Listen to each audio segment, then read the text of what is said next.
bueno, una vez que ellos expongan pues cómo está ahorita la problemática del magisterio, en qué etapa estamos, después el compañero Alejandro Moreno La Carra nos va a presentar parte de lo que ha sido su experiencia con los tribunales de este país.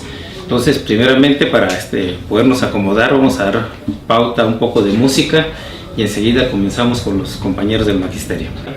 Estamos con los maestros del magisterio.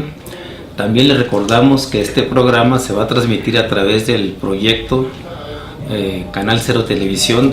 Pues bien, le preguntamos ahorita al maestro Jorge Muñoz cómo ven ahorita la situación después de todo este jaloneo. Y aquí bueno, nosotros tuvimos hace algunos meses al compañero Bravo de la sección novena que nos daba en aquel tiempo los pormenores de cómo veían la reforma educativa. Pues ya han pasado muchos meses de jaloneo sobre eso y bueno, estamos aquí en otra pauta ya a fines de año y bueno, con un magisterio que se ha mantenido en la lucha durante todo este tiempo. Compañero, ¿cómo ve ahorita la jornada del magisterio? Bueno, consideramos que el magisterio en términos generales ha logrado resistir en principio por la conciencia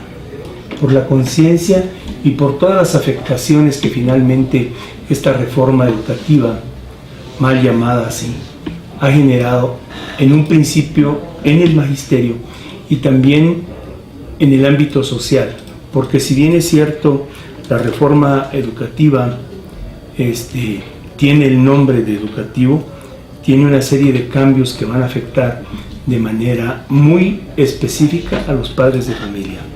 También es importante considerar que la misma reforma y la lucha porque esta no se dé tiene un sentido de carácter social, porque también es la defensa del empleo, es el hecho de no dejarse vencer por un sistema en cierta forma anacrónico, que todavía tiene grandes capacidades, pero que hasta este momento ha resultado pues obsoleto.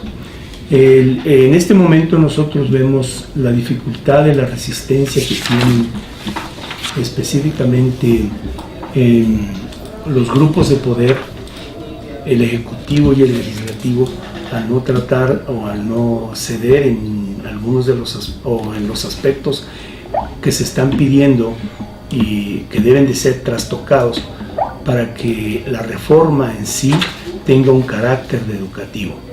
En principio, no puede decirse en ninguna sociedad y en ningún rumbo del planeta que quienes van a ser afectados en una reforma ni mínimamente sean tomados en consideración. Nosotros hemos presentado de alguna forma alternativas, están por escrito y nunca se nos ha tomado en cuenta. Se habla de una reforma también en lo que es el aspecto de gestión escolar, que va directamente involucrando a los padres de familia y que finalmente les dejará toda la responsabilidad del sostenimiento, la famosa autonomía, ¿no? La autonomía de gestión escolar, que también tiene que ver con estas nuevas formas que este año implementó el Ejecutivo a través de la Secretaría de Educación. En términos generales, los avances pues son bastante pequeños. Creo que no se está tocando en sí lo medular de lo que nosotros pedimos, que es el hecho de la desaparición de la mal llamada reforma educativa. No consideramos o considero que este aspecto de darle placebos al magisterio realmente subsane en términos generales la aplicación de esta reforma. Por lo tanto, en esto consideramos que no ha habido lo suficiente ni la buena voluntad para realmente sentarse a platicar. Sabemos que es una disposición que no parte solo de un pacto por México, sino que viene de de una cuestión globalizadora a nivel mundial, de ordenanzas, de organismos económicos que van a dictar formas de conducta en los gobiernos de los países que necesitan el apoyo económico. Bueno, ¿y a poco el Pacto por México no estaría relacionado con estos ordenamientos internacionales? Yo creo que hay mucho de eso, ¿no? Creo yo que el Pacto por México es efectivamente el resultado de esto, pero nada más desde mi punto de vista es un amarre que se le da a los partidos políticos para ejecutar el Pacto por México. Pero quienes tienen la idea general, la idea de génesis de este proceso que va a mandar la OCDE, pues básicamente son estos organismos que están fuera del ámbito propiamente nacional, que el gobierno federal lo único que hace es apropiárselos y aplicarlos a rajatabla, sin contemplar en lo más mínimo algunos de las necesidades y de las características propias de cada región en el país, y también trastocando todos los derechos fundamentales que tenía el magisterio y que ha tenido el magisterio, y que estamos conscientes que en este momento no estamos en la disposición de doblegarnos. Bueno, pero ahí bueno, para mí estaría claro lo que comentabas al principio. Hay una reforma que realmente es administrativa, que es laboral, que no es una reforma que tenga que ver con las políticas educativas. Eso está dentro de lo que es el Pacto por México. Los compromisos que ellos tienen con estos organismos internacionales están reflejando en el pacto, eso está claro. Bueno, está fuera del pacto, por ejemplo, la reforma laboral que hicieron el año pasado, pero es una reforma devastadora, tan devastadora que ya tenemos los resultados, ¿no? Tenemos un magro crecimiento para este año que pues, dicen que anda alrededor del 1%, y de los empleos que se ufanaban, pues no aparecen los empleos por ningún lado. Bueno, una parte es el empleo, pero la otra parte, que también es gravísima, pues es la parte de la reforma energética, que evidentemente con esa pues van a acabar de destrozar este país, y que todo está incluido dentro de ese Pacto por México. Yo aquí más bien vería que, pues a pesar de toda esta tenaz resistencia que han ofrecido ustedes como maestros, que realmente es un ejemplo para todos los mexicanos, pues realmente como que falta una mayor acumulación de fuerzas. El propio magisterio, bueno, se ha extendido muchísimo. No esperaban ellos que el asunto fuera a pasar efectivamente de la sección 7 de Chiapas, la 22 de Oaxaca, la 18 de Michoacán, la 15 y 16 de Guerrero, no sé cuál es, la de Guerrero. Y bueno, ahorita tienen el problema en un montón de lugares del país. Cuéntenos un poco sobre esto, o sea, hasta dónde se ha logrado extender ahorita el magisterio. Sabemos que no han logrado todavía romper esa resistencia, porque diálogo nunca ha habido. Era evidente que lo que querían era pues fregárselos por fregárselos, que necesitan una mayor acumulación de riqueza para esos grandes empresarios, para que no truene el sistema capitalista, pero al mismo tiempo pues tienen en contra, a pesar de cómo manejan los medios de comunicación, a millones de mexicanos. Cuéntenos cómo ha estado esta resistencia, hasta dónde se ha logrado extender, porque hay estados que antes estaban muy controlados por el oficialismo y ahora es evidente que ya no lo están. Bueno, primero que nada mencionar que en la última Asamblea Nacional, que no necesariamente es de la CENTE, participaron 18 secciones, 18 estados, porque no pudiéramos llamar exactamente secciones, ya que en algunos casos, como en el estado de Veracruz, no está contenido todo en una sección. Hay una serie de organismos en los cuales se concentran grupos de maestros con diferentes siglas y diferentes denominadores, pero diríamos 18 estados. En mayor o menor medida, esto va partiendo de que en un inicio los únicos estados que se movilizaban era Chiapas, Oaxaca, posteriormente Michoacán, y en últimos momentos Guerrero, que ha tenido una gran entrada. Esto nos va fortaleciendo. Es evidente que las secciones del Distrito Federal, específicamente la 9, juega un papel fundamental, que es una sección muy importante a nivel nacional. Pero también aquí, primero que nada, comentar,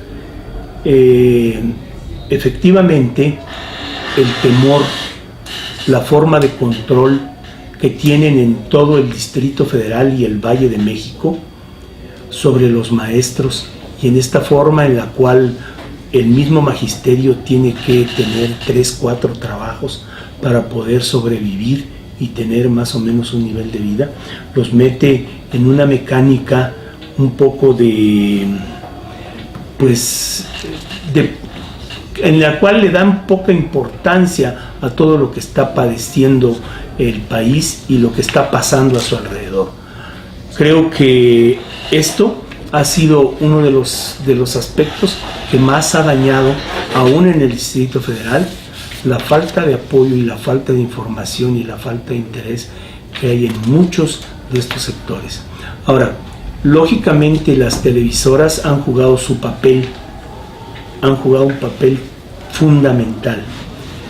Yo siempre, cuando he tenido la oportunidad de trabajar con padres de familia, les pregunto, ¿cómo es posible que le sigamos creyendo a las televisoras y a los grupos de información tradicionales cuando todos estamos conscientes de que no son dignos de crédito? Y este tipo de gobiernos que no han ido al país, ¿no? Tienen un promedio de crecimiento en 30 años del 2%. Exacto. Y todavía les creen. Increíble.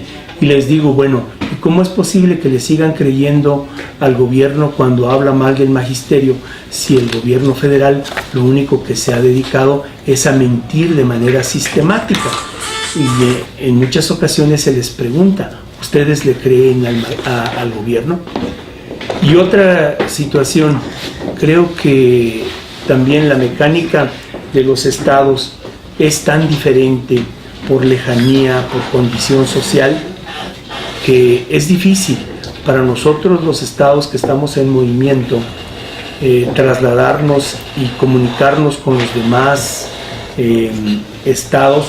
Ha sido difícil, muy complicado, requiere dinero, requiere tiempo, pero también el Sindicato Nacional tiene en muchos de los estados todavía un gran control, aunque en este momento sí, esto es muy claro que se tiene que enfatizar, si en este momento entra la ley como está, el Sindicato Nacional deja de existir, porque el sindicato no tiene ninguna razón de ser, ya que en ningún proceso de tipo laboral tiene injerencia, ni en promociones, ni en el hecho de la permanencia, ni en nada. Esto pues es grave. Hay algunos compañeros que nos dicen que pues nadie es motivo de crédito. No es una cuestión de creencia, es una cuestión también de investigación. Creo que los maestros tenemos la obligación de leer y de informarnos específicamente sobre lo que está pasando y lo que nos va a suceder. A nivel social, sí creo que en algunos estados, específicamente voy a hablar de mi estado, la efervescencia social ha sido muy fuerte y ha tenido un impacto de llegar y de lograr por parte de los padres de familia la toma de 62 presidencias municipales. Pero esto fue un trabajo previo hecho también por todo el magisterio que permitió la sensibilización en la sociedad.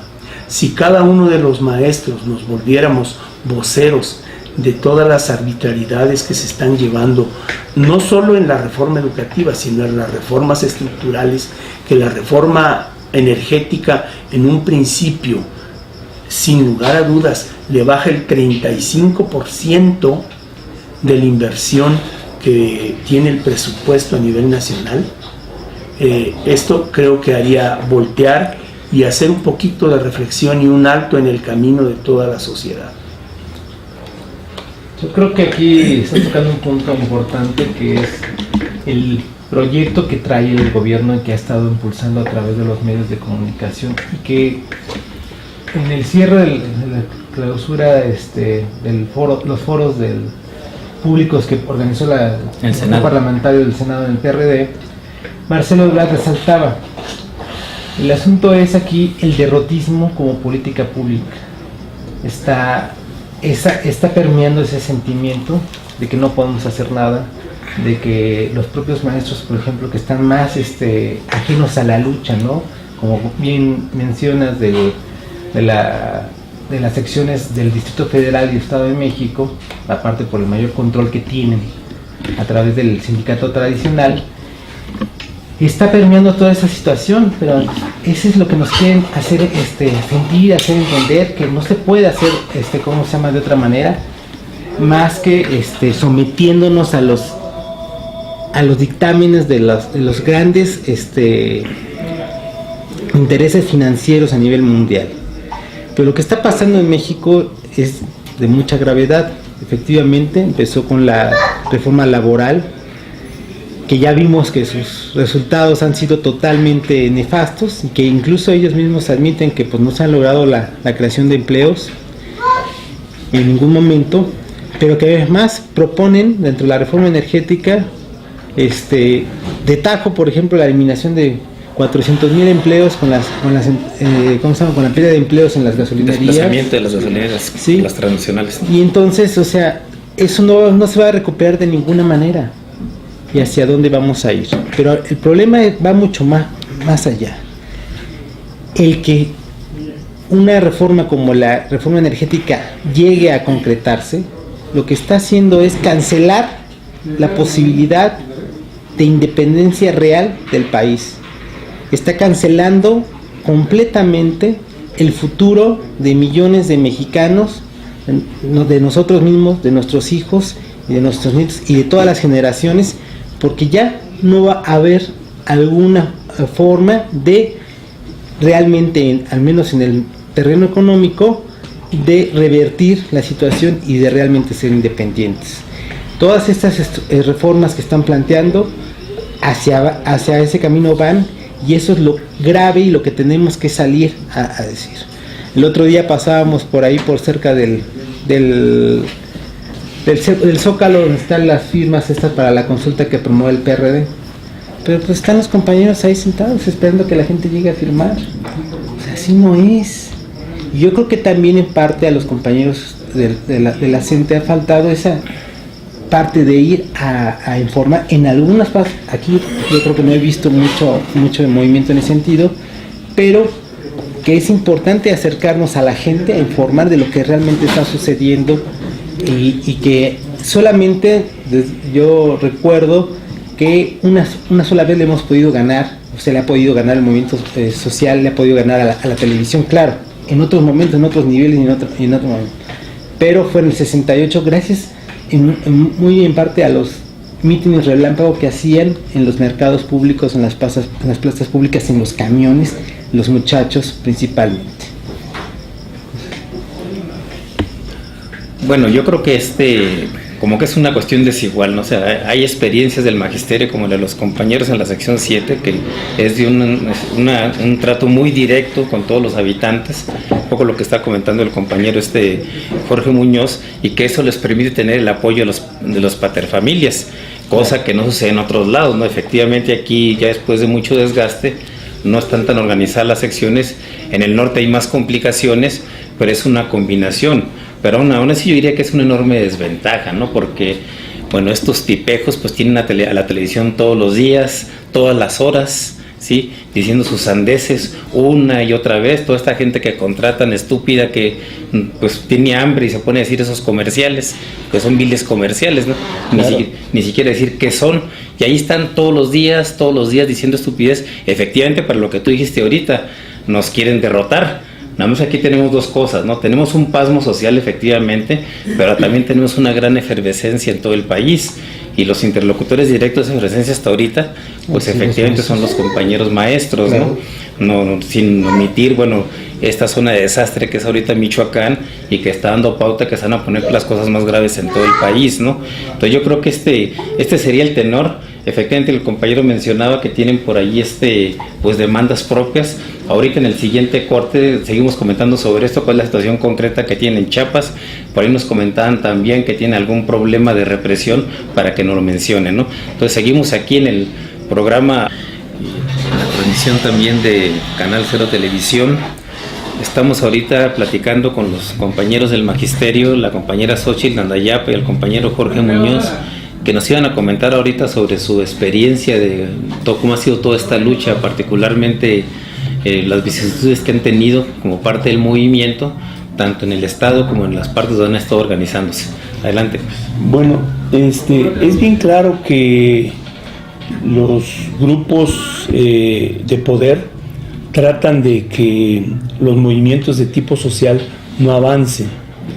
En el caso del estado de Chiapas es muy claro las denuncias, es muy recurrente las denuncias de el tratar de infiltrar al movimiento con grupos paramilitares que en un principio se hacen pasar como maestros y que luchan en contra de las reformas estructurales, pero que finalmente son gente que está siendo contratada o dirigida desde el Estado para golpear al magisterio.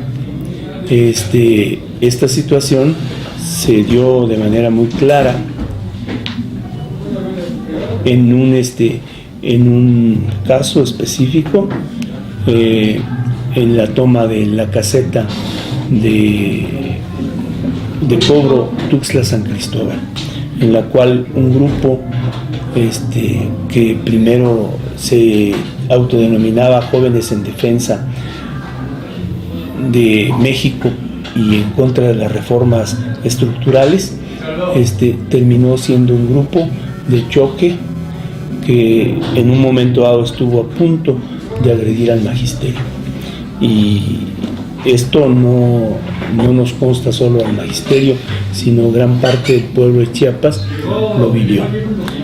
También es cierto que en algunos otros lugares donde nos ha tocado estar, entendemos la represión que se vive, porque ya en alguna ocasión que nos tocó estar en un estado, en el estado vecino de ustedes, de aquí del Distrito Federal, por haber ingresado y haber dado información en muchos sentidos, fuimos perseguidos como delincuentes, ¿no?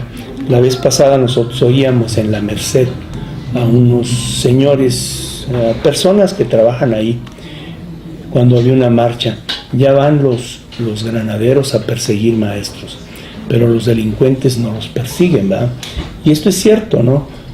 Yo sé que el magisterio es muy peligroso por sus ideas en este momento y porque puede trastocar la estabilidad del pacto que hace rato usted de manera insistente nos mencionaba de que si es la base. Sí es la base, pero más bien es el resultado, el llegar y amarrar los 3 puntos de este triángulo para aplicar una serie de políticas. Bueno, esto que nos comentabas en el intermedio es realmente espeluznante para que la gente se entere de cómo funciona la policía de este país.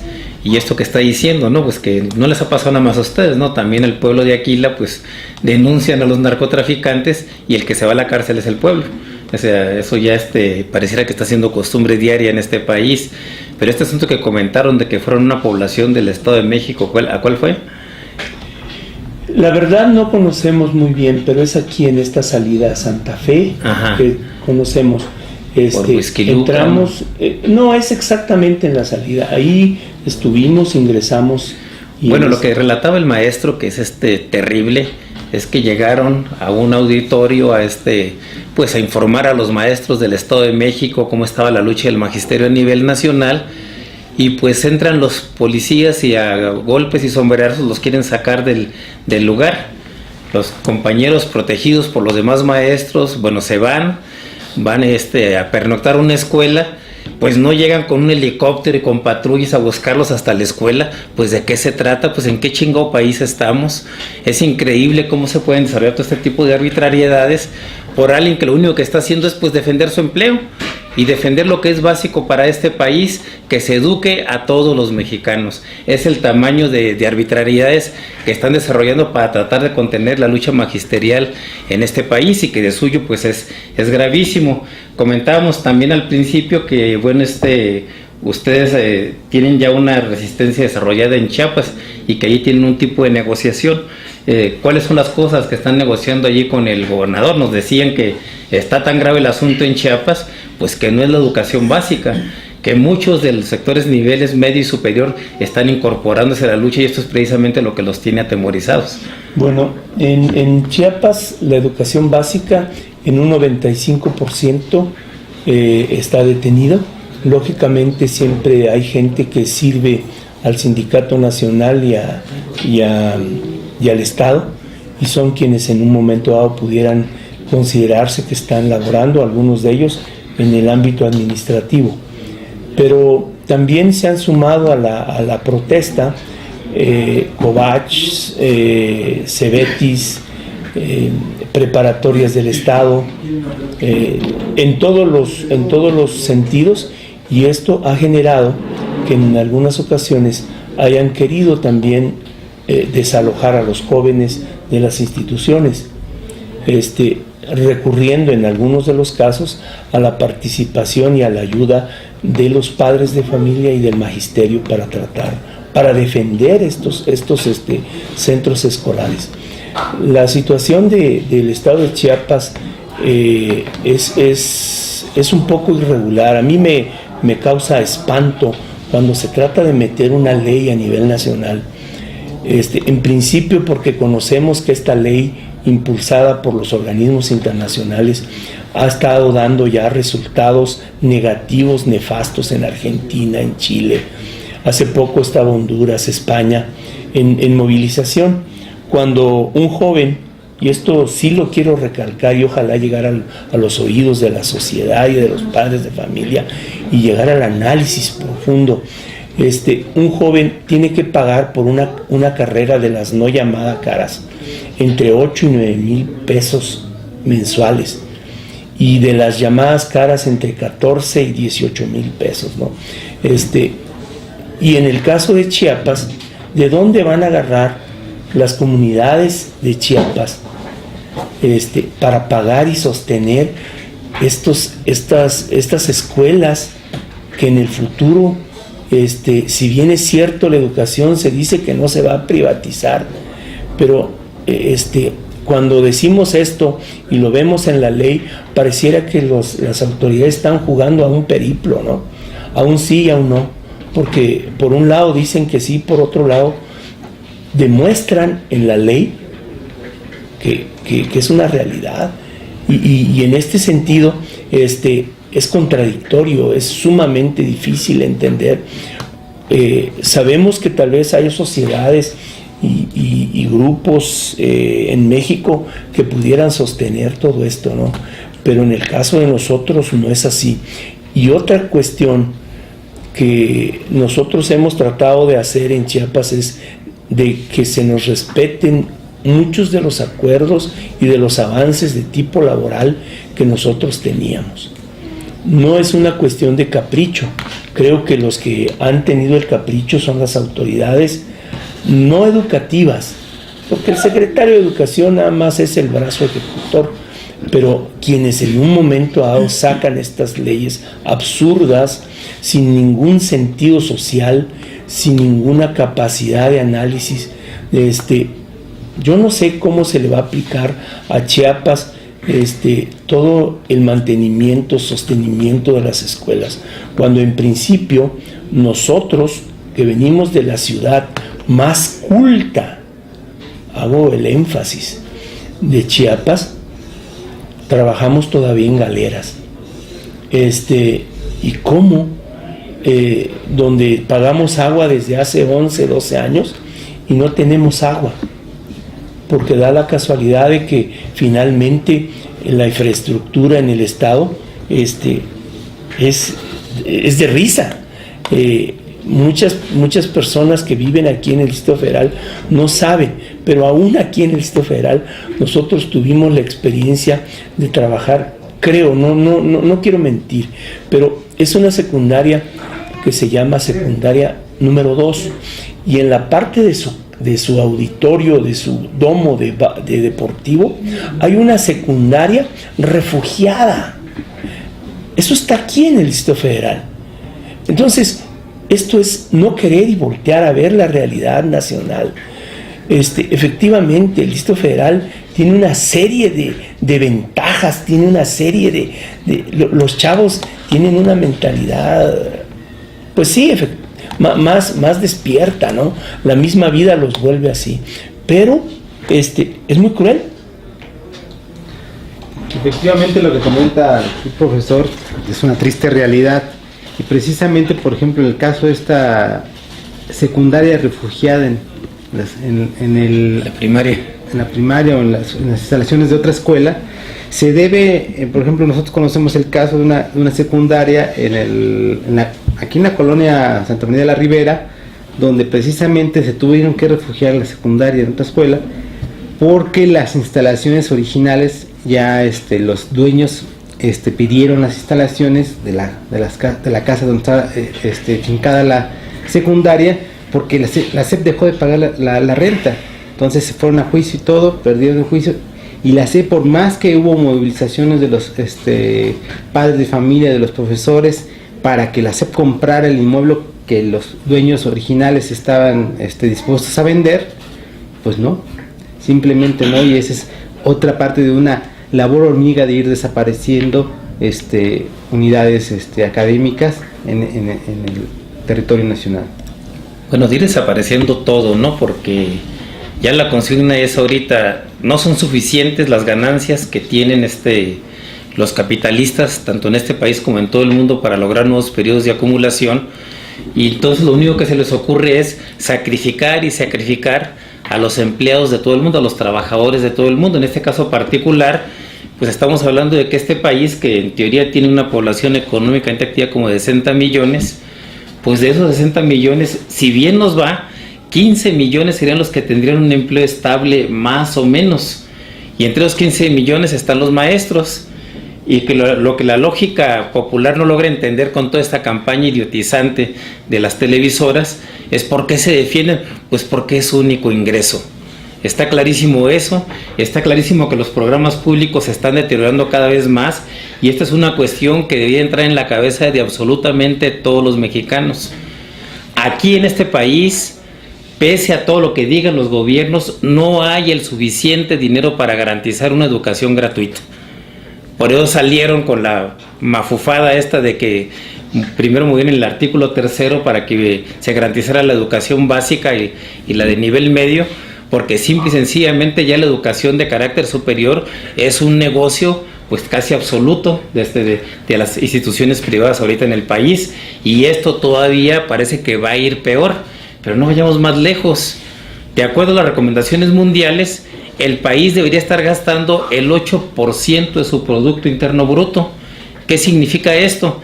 Bueno, pues si es el 8%, estamos hablando que este año, para el año que entra en el proyecto que está presentando Peña Nieto, el Producto Interno Bruto van a ser 17 billones.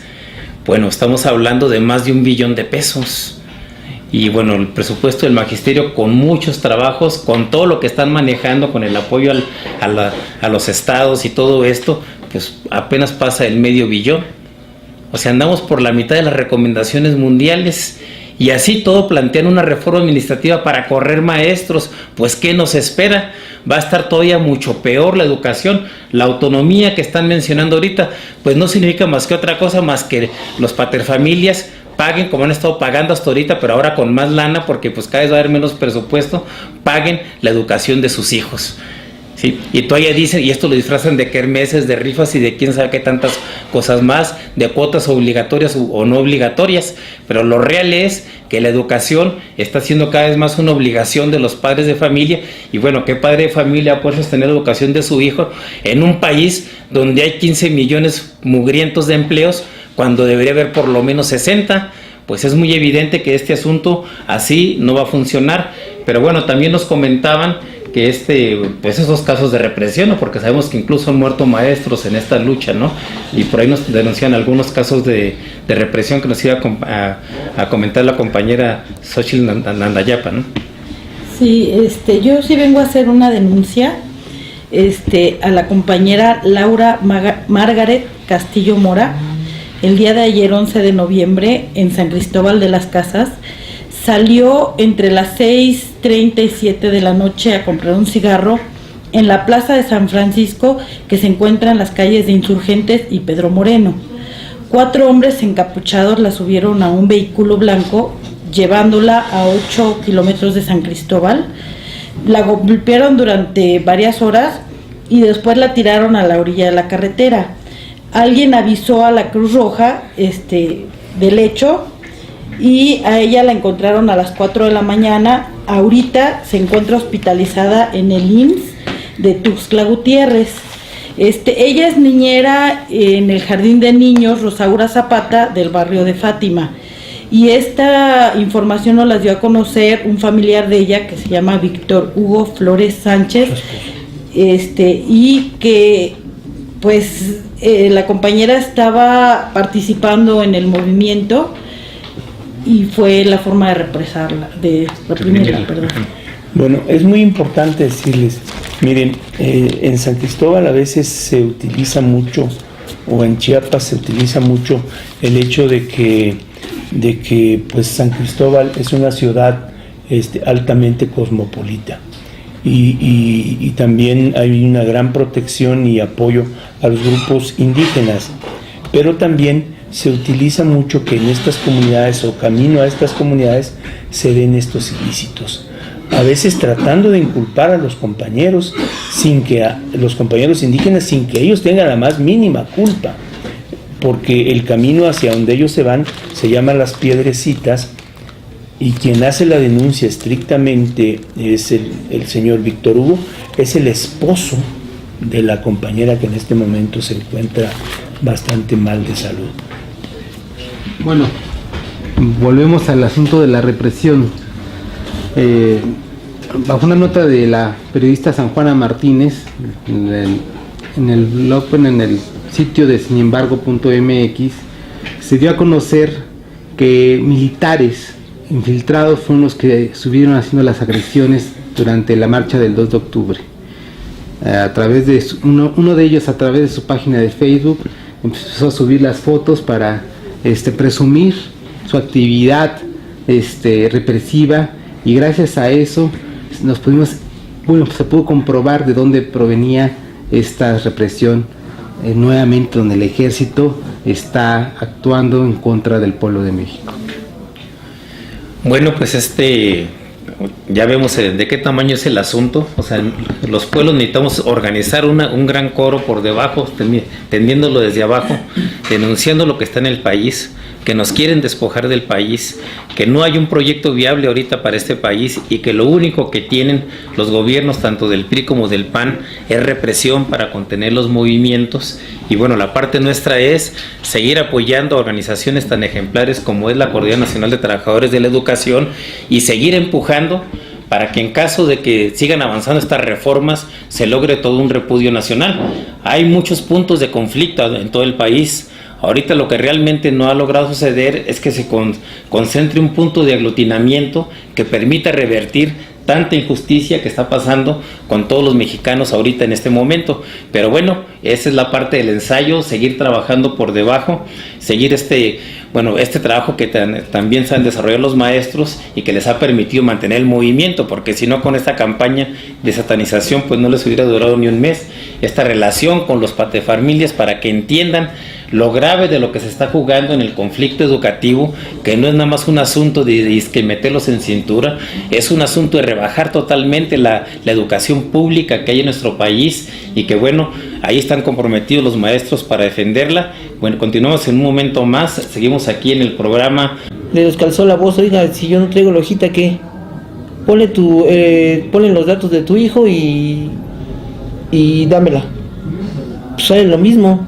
Claro. Entonces, como 40 niños se quedaron en la calle ese día por no llevar la dichosa hojita, que muchos padres de familia pues al final no la quisieron entregar, ¿no? Y de verdad es preocupante, por otro lado, la desinformación de los mismos padres de familia afectados, que pues al no informarse han apoyado. Por ejemplo, hemos visto llegar allá a las escuelas, a los maestros, a informar a los padres de familia, y de una manera tajante los toman como pseudo maestros, como revoltosos, se dejan llevar por una serie de programas televisivos, ¿no?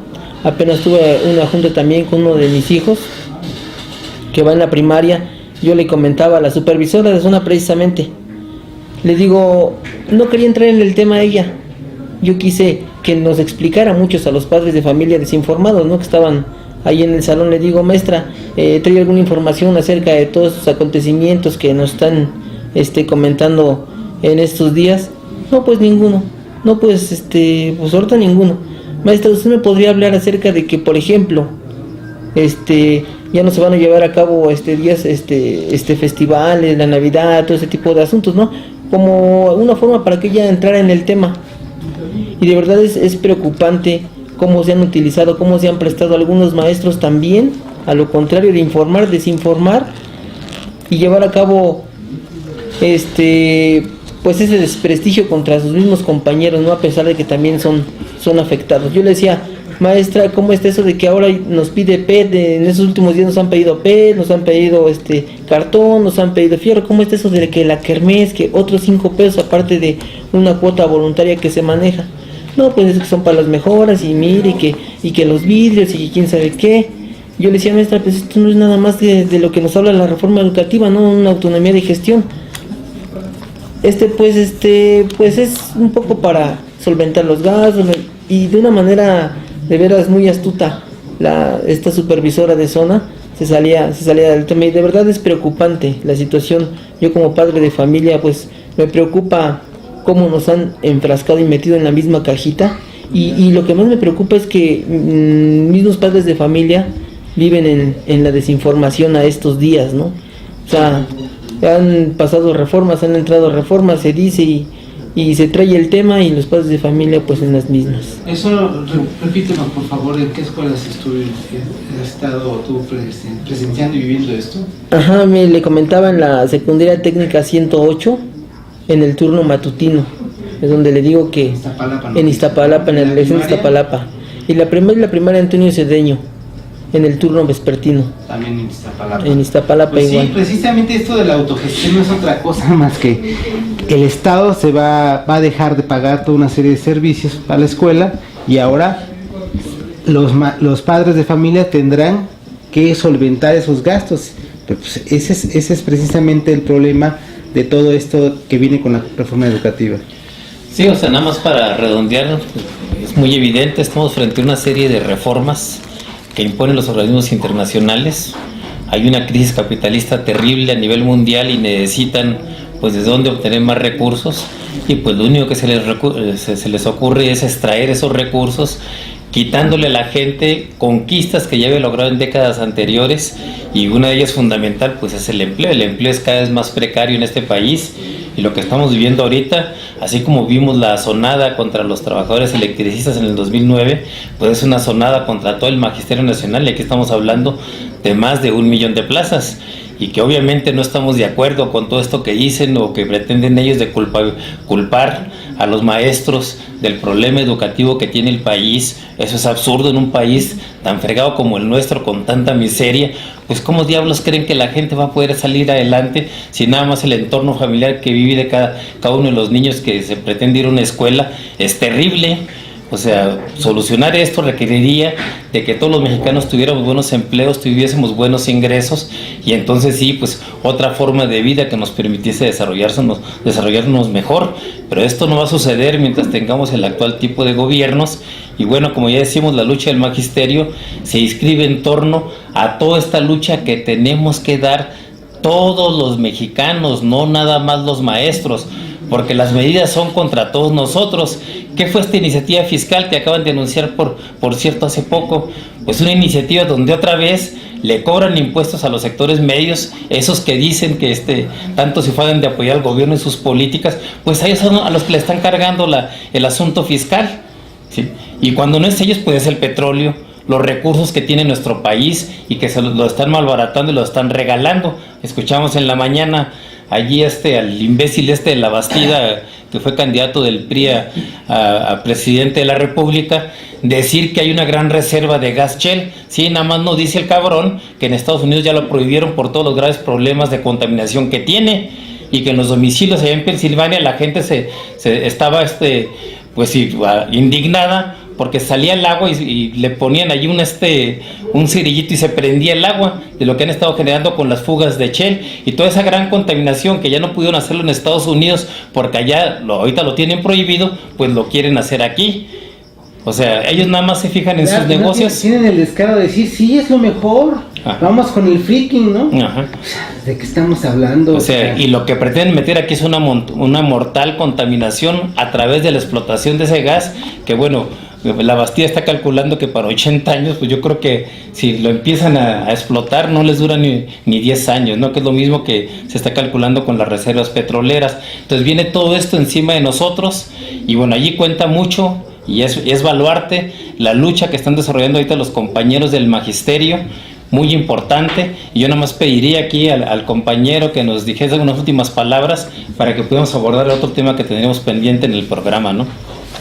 Es bien claro que pues todos los aparatos que están al servicio de los poderosos no nos permiten ni siquiera acercarnos a ellos.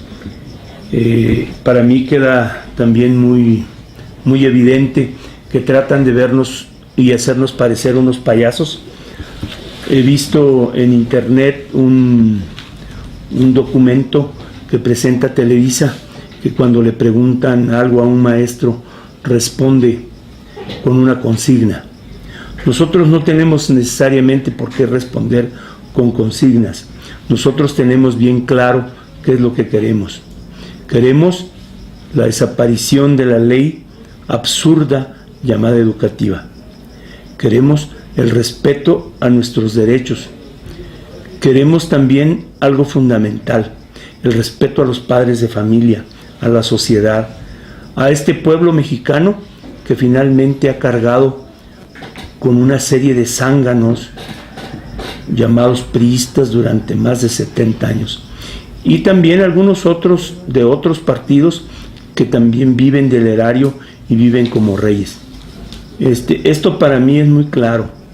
No tengo ninguna afiliación partidista, no tengo ningún interés de manchar la imagen de nadie, pero sí de ser muy correcto en el momento de dirigirme a quienes sin ningún respeto nos han tratado a los maestros.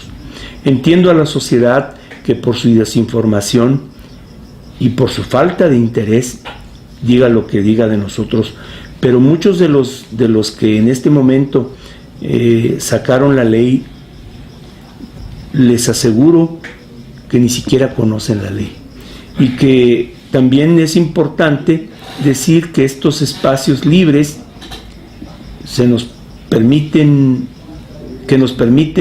expresarnos, pues darles el agradecimiento, decirles que estamos con ustedes, que sabemos que ustedes están haciendo una lucha también en contra de los poderosos y que finalmente pues el magisterio está en la conciencia de seguir esta lucha, que el desgaste que es a lo que le está apostando el Estado es cierto, es fuerte, pero que estamos dispuestos a resistir y que tenemos muchos ejemplos en el mundo y en México de resistencia.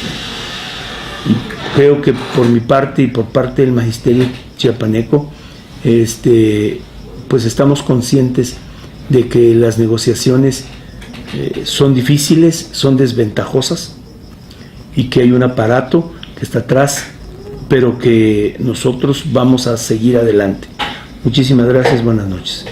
Nos agradecemos aquí la presencia de los maestros Jorge Muñoz Román y de la maestra Xochitl Nandayapa, también las opiniones del compañero Sergio López aquí de la delegación Iztapalapa, que ya se está comprometiendo con nosotros a que van a venir más paterfamilias a expresar su inconformidad de cómo se están generando este tipo de políticas.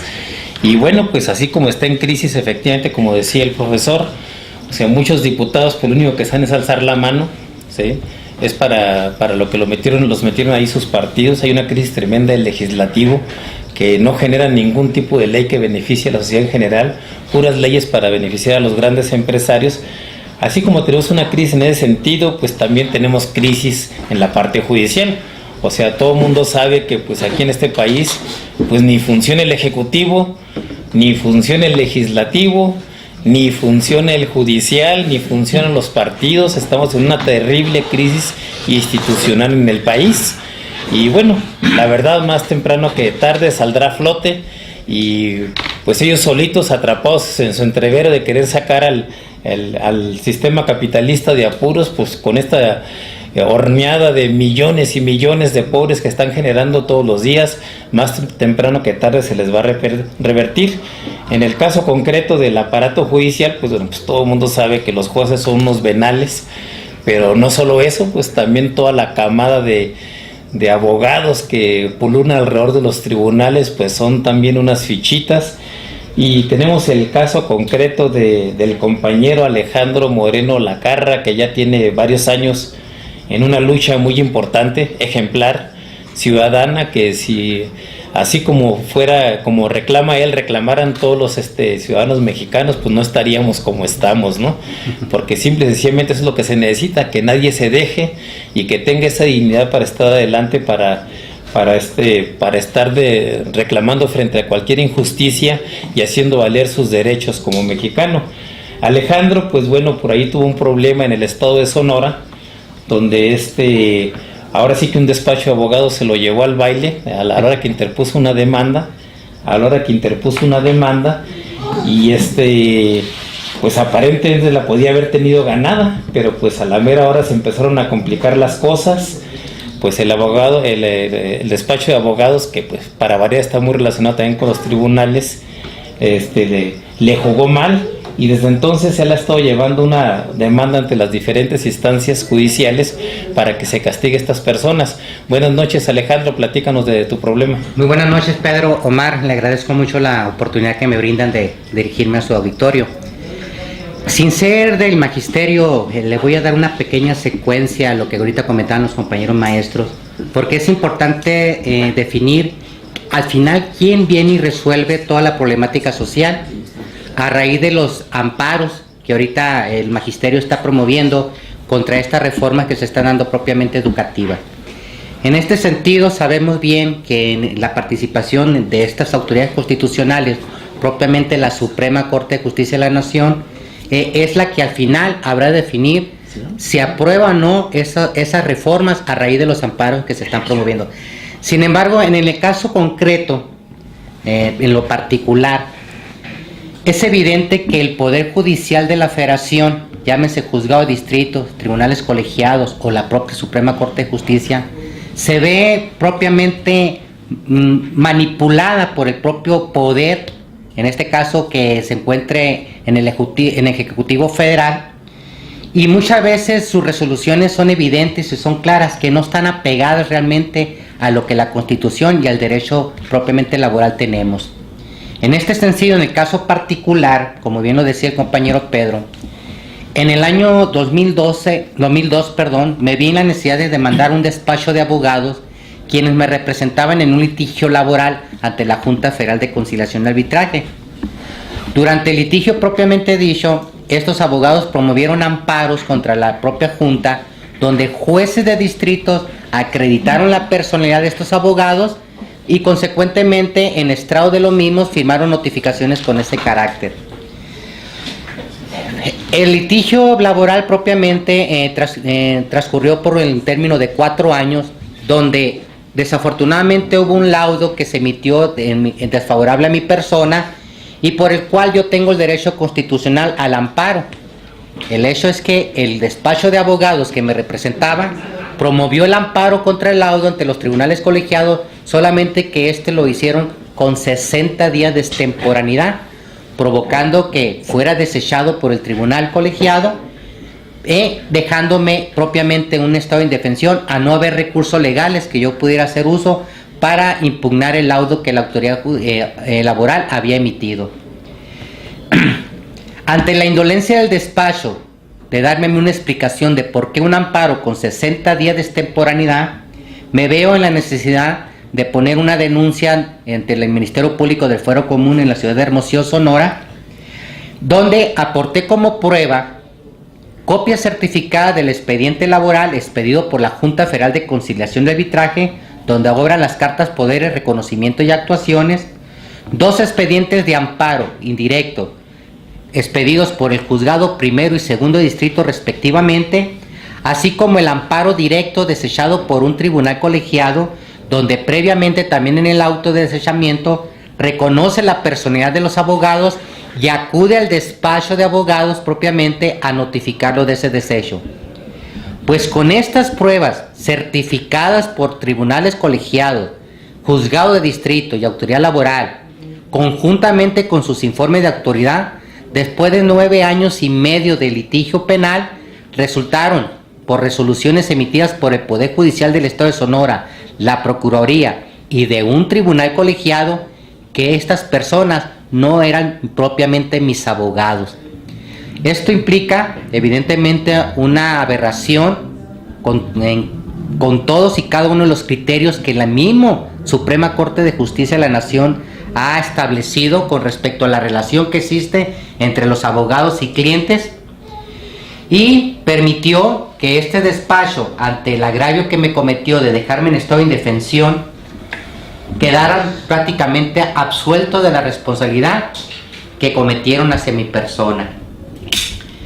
Es importante decir, hay que decirlo en esta manera, que ese despacho al cual yo contraté y me vi obligado posteriormente a denunciar, funge desde hace más de 16 años como apoderado legal del gobierno del estado de Sonora, del Congreso del estado de Sonora, del Ayuntamiento de Hermosillo y de varios ayuntamientos del estado de Sonora, lo que propiamente le valió para que las autoridades actuaran en pro y en defensa de este grupo de abogados. Lo más aberrante pudiera ser, incluso considerarse el hecho de que el propio Poder Judicial de la Federación emitió un resolutivo totalmente fuera de toda lógica jurídica, incluso en contra de las constancias que el mismo Poder Judicial de la Federación había emitido, como son propiamente los expedientes de amparo indirecto y el amparo directo desechado, lo que implica claramente una incongruencia con respecto a todos y cada uno de los criterios aplicados por la máxima autoridad, llámese Suprema Corte de Justicia de la Nación. Debido a esta situación, en el año 2011, me vi la necesidad de permanecer por espacio de 66 días en el Zócalo de aquí de la Ciudad de México, en un plantón en el cual 5 días permanecí frente a la Suprema Corte de Justicia denunciando propiamente la corrupción, la impunidad y el tráfico de influencia que se da en el Poder Judicial de la Federación. De esta manifestación salieron 2 reuniones propiamente en la Suprema Corte, en el que al final se me dio la razón, pero abogaban la imposibilidad de poder modificar aquel resolutivo que había emitido un tribunal colegiado, argumentando una serie de cuestiones legaloides que ni al caso trae propiamente comentarla. También permanecí durante espacio de 7 días ante la Cámara de Diputados en San Lázaro, precisamente para solicitar la intervención de los legisladores ante la problemática que se estaba presentando con esta situación totalmente irregular. De esa manifestación surgió el apoyo de propiamente 2 diputados que ni siquiera pertenecían a mi estado, el diputado entonces Fernández Noroña y Jaime Cárdenas Gracia, de donde a raíz de su apoyo interpusimos una denuncia penal ante la Procuraduría General de la República, específicamente en la Fiscalía Especializada en Delitos Cometidos por Servidores Públicos, en contra de los magistrados del Segundo Tribunal Colegiado, con sede en la ciudad de Hermosillo, Sonora, licenciados Evaristo Coria Martínez, Federico Rodríguez Celis y Oscar Javier Sánchez Martínez. Evidentemente, esta denuncia, debo decirlo, a raíz de que teniendo un gobierno de la misma fracción parlamentaria que en ese tiempo se gobernaba aquí en la Federación, había estado en stand-by, siendo que hasta apenas ahora, en enero de este año, empezó a dársele el trámite respectivo. También se solicitó más bien a la Comisión Nacional de Derechos Humanos la facultad que ahora le embiste de investigación, que le fue propiamente traspasada de lo que anteriormente manejaba la Suprema Corte de Justicia. Sin embargo, aún y con los antecedentes del caso y acompañando ese escrito con más de 1000 copias, simplemente la Comisión Nacional de Derechos Humanos determinó, por la vía de la orientación, recomendarme que acudiera ante las autoridades administrativas del Estado de Sonora, propiamente la Contraloría. De igual manera, se tuvo reuniones en el Consejo de la Judicatura con el consejero César Alejandro Jauregui, quien al ver la situación propiamente planteada por el Sucristo exclamó que había sido una cochinada lo que se me había hecho, que era evidente que había una serie de irregularidades cometidas por los magistrados y que si había de presentar queja, él la iba a hacer propia. Siendo así, se presentó también una queja ante el Consejo de la Judicatura, se acompañó con más de 1000 copias de documentos y en un lapso de 4 meses, de una manera totalmente aberrante, el Consejo de la Judicatura determinó desecharla por notoriamente improcedente. De igual manera, solicité a la Suprema Corte de Justicia de la Nación su facultad de atracción para efecto de que, considerando todos los antecedentes del caso, también tuviera una participación y también, pues de alguna manera, subsanara todas las omisiones que se habían dado en el Estado de Sonora. Sin embargo, de la misma manera, la Suprema Corte de Justicia determinó desechar mi petición por notoriamente improcedente, argumentando una serie de cuestiones legaloides que solamente una persona insensible o una institución insensible puede en un momento dado aplicar en contra de un ciudadano. Ha sido una lucha ardua de muchos años, ya propiamente 12 años, 16 desde la demanda laboral. Puedo platicar una serie de irregularidades que se dieron precisamente en esa situación ante la empresa.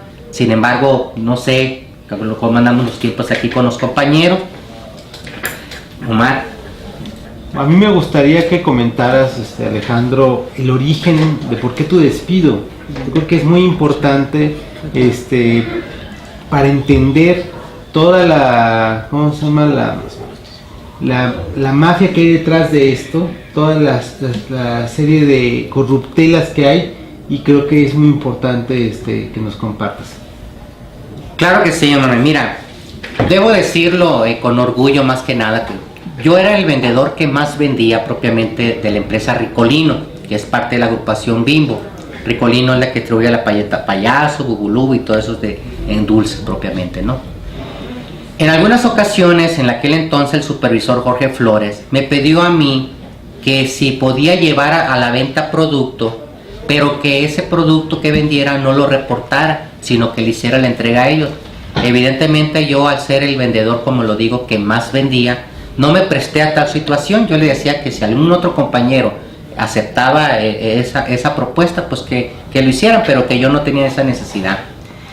Esto valió precisamente para que de alguna manera yo no tuviera muy buena relación propiamente con el supervisor, pero también debo decirlo que estaba involucrado en entonces el gerente divisional, Domingo Solís, que estaba completamente de acuerdo con Jorge Flores para llevar a cabo ese tipo de situaciones. Bueno, el caso es que en algún momento se me presentó a mí, después de mi trabajo, una emergencia familiar donde una hermana que estaba embarazada tuvo una situación de probable aborto, lo que me llevó a mí a tenerla que llevar propiamente a la clínica, a hospitalizarla. A mi hermana me la entregan a mí a las 5:30 de la mañana del siguiente día. Evidentemente yo ya estaba imposibilitado de poder acudir a mi trabajo a desarrollarlo normalmente. Lo que hago es, cumpliendo con el reglamento, reporto mi inasistencia, reporto que no voy a poder asistir a ese día y manifiesto donde tengo guardada una llave que permitía abrir la caja donde estaban los productos propiamente del vehículo que manejábamos. Esta situación permitió que al día siguiente que yo me presenté a trabajar, se me quisiera involucrar en un supuesto faltante de producto en mi vehículo, a raíz de que había sido llevado por una suplente a la ruta, cosa que jamás fue comprobada, pero sin embargo el supervisor y el gerente se negaron rotundamente a permitirme el acceso a mi trabajo por un lapso de 4 días, ¿verdad? Que claro está, conforme a lo que la ley estipula, si yo falto por más de 3 días, es ya rescindir propiamente el contrato. Sin embargo, estuve yo haciendo reclamos, tanto al supervisor como al gerente, de que no se me permitiera ingresar a mi trabajo. Esta situación derivó propiamente en la demanda respectiva laboral. Debo decir que en ese entonces yo había contratado los servicios de un abogado que tenía fama en la empresa porque él también había sido empleado de la empresa Bimbo y en su momento también la había demandado. Y te ponemos la demanda laboral, la junta local se declara incompetente y la turna a la federal, y la federal prácticamente nos da audiencia para casi un año después de que se había dado el problema laboral. Bueno, en esa primera audiencia que tenemos ante la Junta Federal, se me ofrece de nueva cuenta el trabajo, en los mismos términos y condiciones que tenía antes de separarme.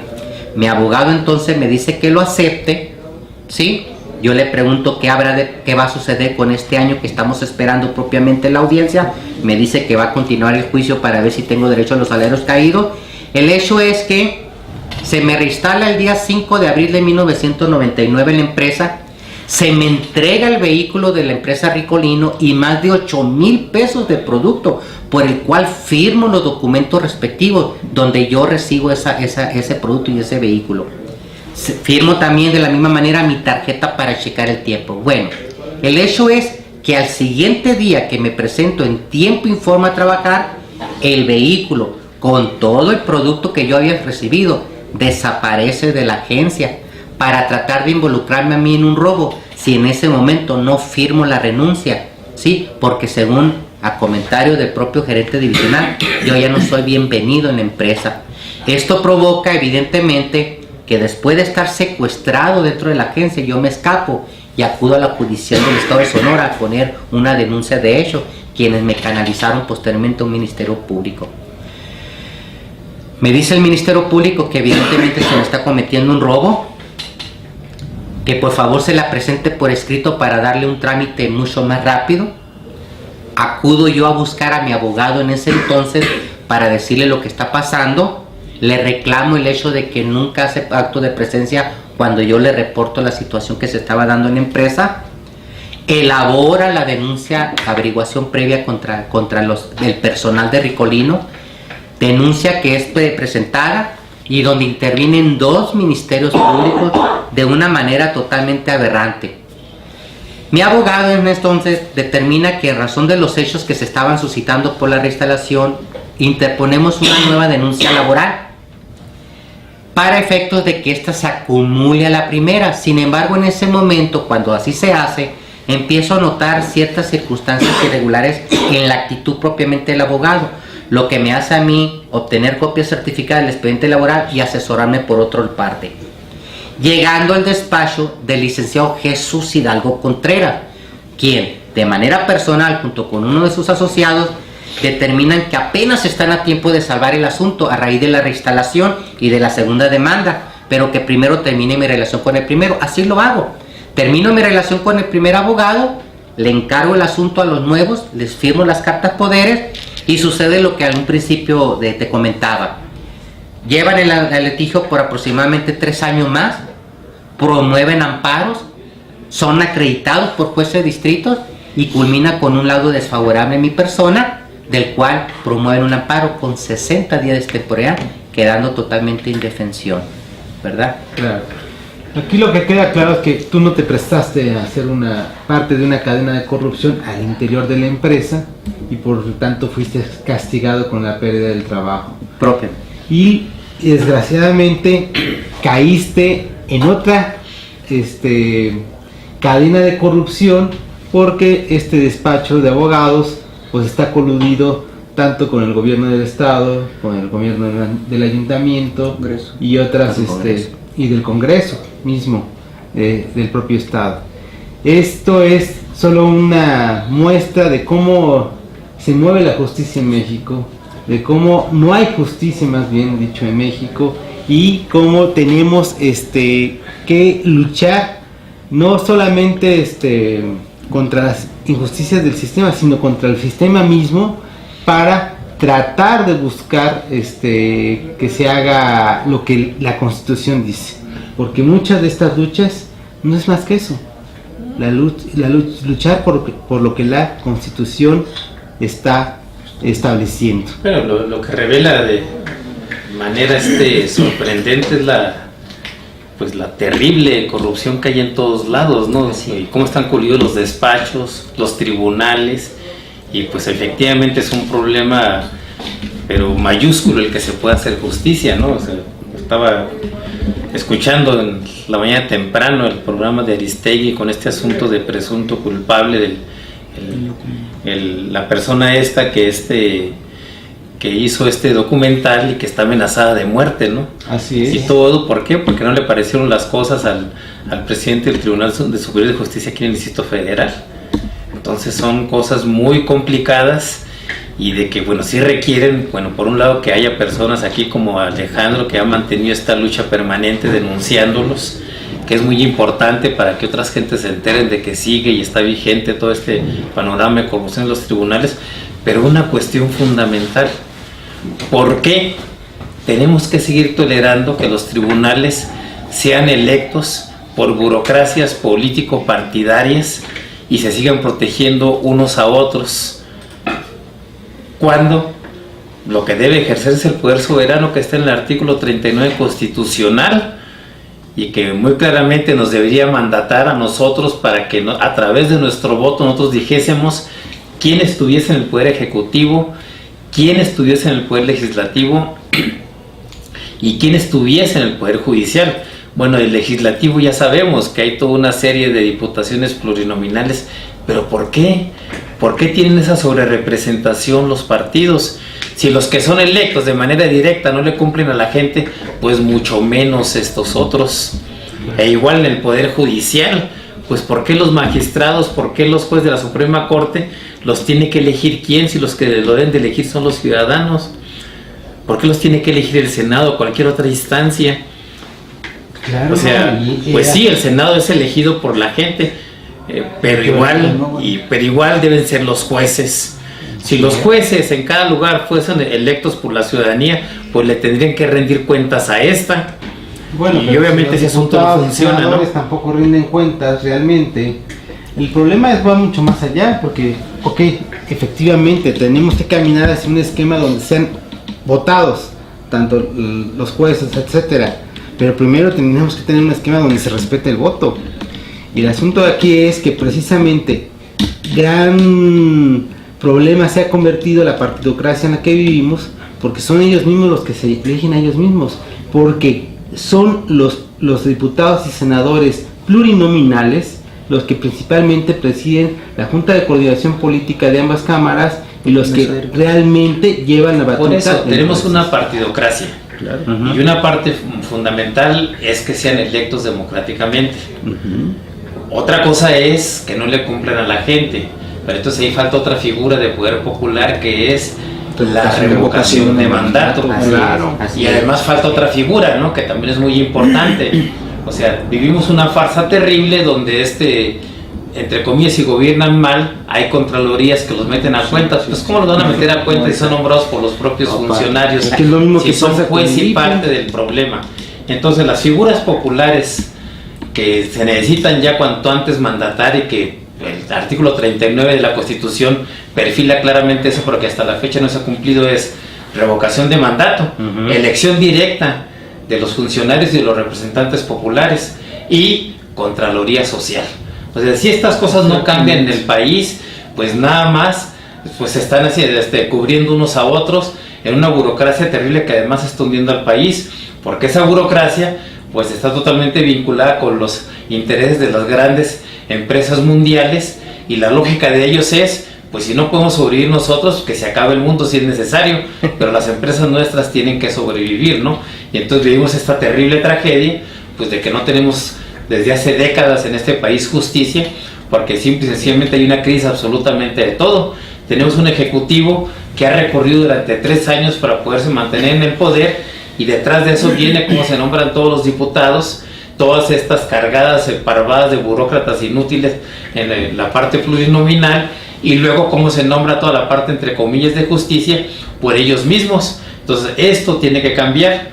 Y bueno, ahí parte fundamental es el tipo de luchas como las que desarrolla ahorita Alejandro, que pues se ha opuesto a estas medidas de los tribunales, pero que debería ser una cosa que permeara en toda la conciencia de la gente. Claro. O sea, no tenemos por qué dejarnos absolutamente de nadie.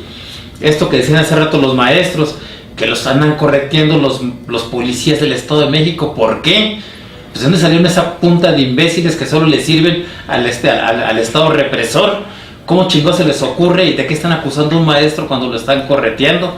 Son cosas terribles, ¿sí? Que solo van a cambiar en la vida en que todos los ciudadanos nos demos cuenta de que tiene que cambiar todo. El poder ejecutivo, el poder legislativo, el poder judicial, aunque para eso es necesario que hagamos una revolución. A lo mejor quizás no una revolución armada, porque ya mucha gente pues sí anda desesperada, la verdad, en muchos estados, y bueno, ahí metería las manos inmediatamente a Estados Unidos, pero sí una revolución política, una revolución de conciencia, que nos hartemos de todos los mensajes que nos dan en la televisión y planteemos cosas alternativas y pongamos por delante el ejemplo de ciudadanos dignos, como en este caso es el asunto de Alejandro, que bueno, ya para culminar la parte del programa, pues que nos comentaras cuáles son las siguientes acciones que tienes en mente, ¿no? Bueno, en este momento tengo yo ya abierto ante la PGR, como lo comenté, la denuncia penal en contra de los magistrados del segundo tribunal colegiado en materia penal y administrativa de la ciudad de Hermosillo, Sonora, como también ya tengo ante la Comisión Interamericana de Derechos Humanos con sede en Washington la denuncia respectiva contra el Estado mexicano debido precisamente a toda esta situación de irregularidad. Tengo por abrir algunos otros procesos de carácter judicial. Evidentemente me ha detenido el ver precisamente la manera en que están operando ahora sí las instituciones judiciales.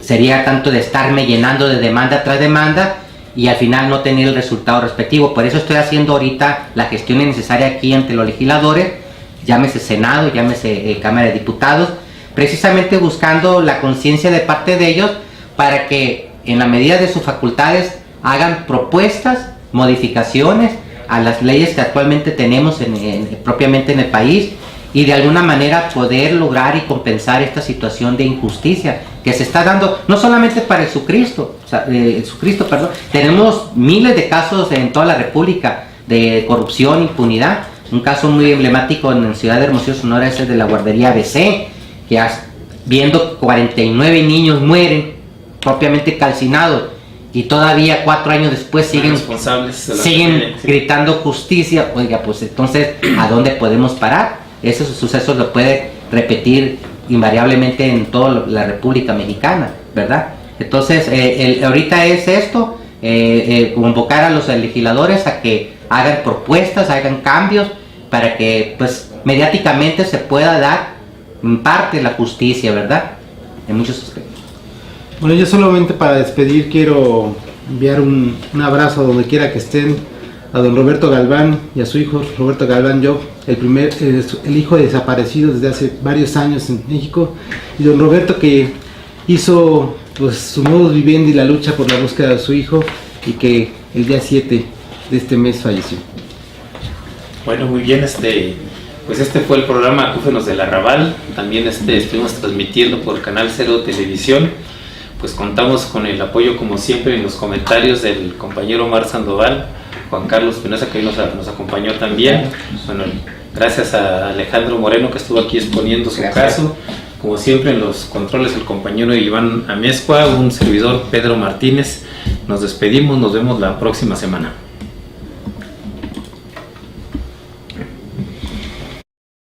Debe de llegar el momento que sin ver el color y el tinte ni la figura, debemos de llegar a amalgamar todo el interés en la defensa del país, ¿no? El problema es que a veces hay interés sobre interés, ¿no? Y esto es lo que nos pulveriza. Nosotros pertenecemos a una región en este momento, la más combativa de Chiapas, pero ya se dieron cuenta cómo nos están tratando. No sé, pues de qué tamaño son los fregadazos, ¿no? Y ahorita nosotros pues vamos a salir a brigadear a toda la zona alta de Veracruz la semana que viene. Hubo gente que nos dijo, hay mucho narcotraficante. La verdad, no nos da miedo, no porque estemos locos, sino porque sabemos que también pues nos tenemos que enfrentar a todo, ¿no? O sea, no se trata de pelear, se trata de que pues también ellos si quieren que se vengan a nuestro lado. Pues está pero, medio complicado. Pues. Pero pues, si ellos sirven al Estado, estarían tratando. O sea, el camino que ellos escogieron fue es el indebido. Fue lumpenizarse, ¿no? O sea, Sí. ahora sí que servirle de aparato, de represión al Estado.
Algunos de las necesidades y de las características propias de cada región en el país, y también trastocando todos los derechos fundamentales que tenía el magisterio y que ha tenido el magisterio, y que estamos conscientes que en este momento no estamos en la disposición de doblegarlos. Bueno, pero allí bueno, para mí estaría claro lo que comentabas al principio. Hay una reforma que realmente es administrativa, que es laboral, que no es una reforma que tenga que ver con las políticas educativas. Eso está dentro de lo que es el Pacto por México. Los compromisos que ellos tienen con estos organismos internacionales están reflejando en el pacto, eso está claro. Bueno, está fuera del pacto, por ejemplo, la reforma laboral que hicieron el año pasado, pero es una reforma devastadora, tan devastadora que ahorita ya tenemos los resultados, ¿no? Tenemos un magro crecimiento para este año que pues, dicen que anda alrededor del 1%, y de los empleos que se ufanaban, pues no aparecen los empleos por ningún lado. Bueno, una parte es el empleo, pero la otra parte, que también es gravísima, pues es la parte de la reforma energética, que evidentemente con esa pues van a acabar de destrozar este país, y que todo está incluido dentro de ese Pacto por México. Yo aquí más bien vería que, pues a pesar de toda esta tenaz resistencia que han ofrecido ustedes como maestros, que realmente es un ejemplo para todos los mexicanos, pues realmente como que falta una mayor acumulación de fuerzas. El propio magisterio, bueno, se ha extendido muchísimo.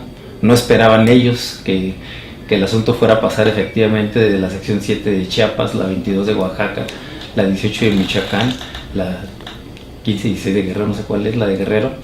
Y bueno, ahorita tienen el problema en un montón de lugares del país. Cuéntenos un poco sobre esto, o sea, hasta dónde se ha logrado extender ahorita el magisterio. Sabemos que no han logrado todavía romper esa resistencia, porque diálogo nunca ha habido. Era evidente que lo que querían era pues fregárselos por fregárselos, que necesitan una mayor acumulación de riqueza para esos grandes empresarios, para que no truene el sistema capitalista, pero al mismo tiempo pues tienen en contra, a pesar de cómo manejan los medios de comunicación, a millones de mexicanos. Cuéntenos cómo ha estado esta resistencia, hasta dónde se ha logrado extender, porque hay estados que antes estaban muy controlados por el oficialismo y ahora es evidente que ya no lo están. Bueno, primero que nada mencionar que en la última Asamblea Nacional, que no necesariamente es de la CENTE, participaron 18 secciones, 18 estados, porque no pudiéramos llamar exactamente secciones, ya que en algunos casos, como en el estado de Veracruz, no está contenido todo en una sección. Hay una serie de organismos en los cuales se concentran grupos de maestros con diferentes siglas y diferentes denominadores, pero diríamos 18 estados, en mayor o menor medida. Esto va partiendo de que en un inicio los únicos estados que se movilizaban era Chiapas, Oaxaca, posteriormente Michoacán, y en últimos momentos Guerrero, que ha tenido una gran entrada. Esto nos va fortaleciendo. Es evidente que las secciones del Distrito Federal, específicamente la 9, juega un papel fundamental, que es una sección muy importante a nivel nacional. Pero también aquí, primero que nada, comentar, efectivamente, el temor, la forma de control que tienen en todo el Distrito Federal y el Valle de México sobre los maestros, y en esta forma en la cual el mismo magisterio tiene que tener 3, 4 trabajos para poder sobrevivir y tener más o menos un nivel de vida, los mete en una mecánica un poco en la cual le dan poca importancia a todo lo que está padeciendo el país y lo que está pasando a su alrededor. Creo que esto ha sido uno de los aspectos que más ha dañado, aún en el Distrito Federal, la falta de apoyo y la falta de información y la falta de interés que hay en muchos de estos sectores. Ahora, lógicamente las televisoras han jugado su papel, han jugado un papel fundamental. Yo siempre, cuando he tenido la oportunidad de trabajar con padres de familia, les pregunto, ¿cómo es posible que le sigamos creyendo a las televisoras y a los grupos de información tradicionales cuando todos estamos conscientes de que no son dignos de crédito? Y este tipo de gobiernos que no han ido al país, ¿no? Tienen un promedio de crecimiento en 30 años del 2%. Exacto. Y todavía les creen. Increíble. Y les digo, bueno, ¿cómo es posible que le sigan creyendo al gobierno cuando habla mal del magisterio, si el gobierno federal lo único que se ha dedicado es a mentir de manera sistemática?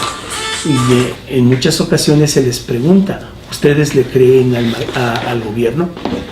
Y otra situación, creo que también la mecánica de los estados es tan diferente por lejanía, por condición social, que es difícil para nosotros los estados que estamos en movimiento trasladarnos y comunicarnos con los demás estados. Ha sido difícil, muy complicado, requiere dinero, requiere tiempo, pero también el Sindicato Nacional tiene en muchos de los estados todavía un gran control, aunque en este momento sí, esto es muy claro que se tiene que enfatizar, si en este momento entra la ley como está, el Sindicato Nacional deja de existir, porque el sindicato no tiene ninguna razón.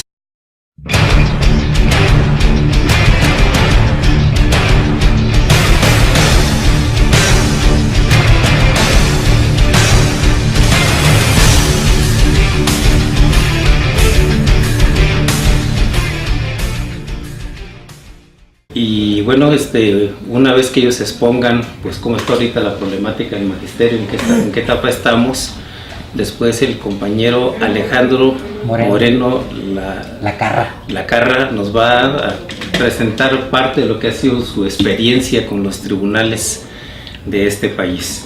Entonces, primeramente, para podernos acomodar, vamos a dar pauta un poco de música y enseguida comenzamos con los compañeros del magisterio.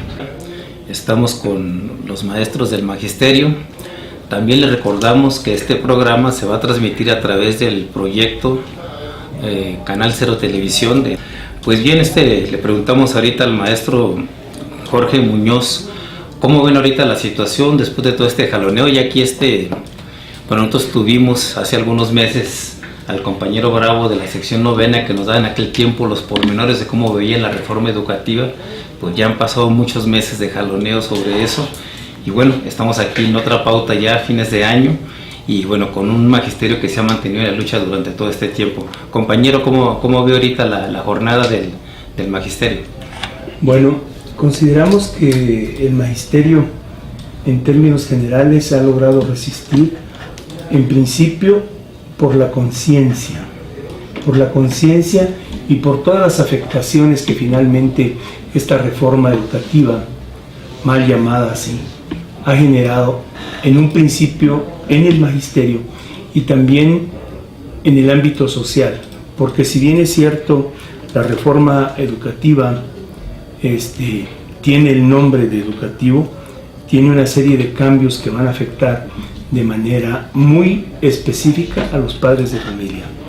También es importante considerar que la misma reforma y la lucha porque esta no se dé tiene un sentido de carácter social, porque también es la defensa del empleo, es el hecho de no dejarse vencer por un sistema en cierta forma anacrónico, que todavía tiene grandes capacidades, pero que hasta este momento ha resultado pues obsoleto.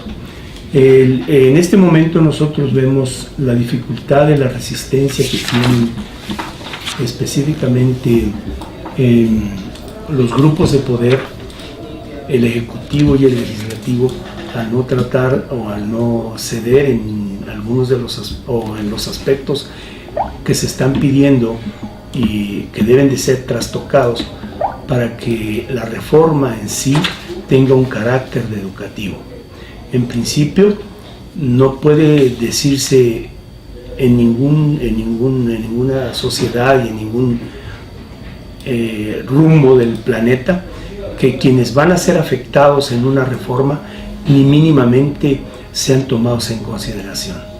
Nosotros hemos presentado de alguna forma alternativas, están por escrito y nunca se nos ha tomado en cuenta. Se habla de una reforma también en lo que es el aspecto de gestión escolar, que va directamente involucrando a los padres de familia y que finalmente les dejará toda la responsabilidad del sostenimiento, la famosa autonomía, ¿no? La autonomía de gestión escolar, que también tiene que ver con estas nuevas formas que este año implementó el Ejecutivo a través de la Secretaría de Educación. En términos generales, los avances pues son bastante pequeños. Creo que no se está tocando en sí lo medular de lo que nosotros pedimos, que es el hecho de la desaparición de la mal llamada reforma educativa. No consideramos o considero que este aspecto de darle placebos al magisterio realmente subsane en términos generales la aplicación de esta reforma. Por lo tanto, en esto consideramos que no ha habido lo suficiente ni la buena voluntad para realmente sentarse a platicar. Sabemos que es una disposición que no parte solo de un pacto por México, sino que viene de una cuestión globalizadora a nivel mundial, de ordenanzas, de organismos económicos que van a dictar formas de conducta en los gobiernos de los países que necesitan el apoyo económico. Bueno, ¿y a poco el Pacto por México no estaría relacionado con estos ordenamientos internacionales? Yo creo que hay mucho de eso, ¿no? Creo yo que el Pacto por México es efectivamente el resultado de esto, pero nada más desde mi punto de vista es un amarre que se le da a los partidos políticos para ejecutar el Pacto por México.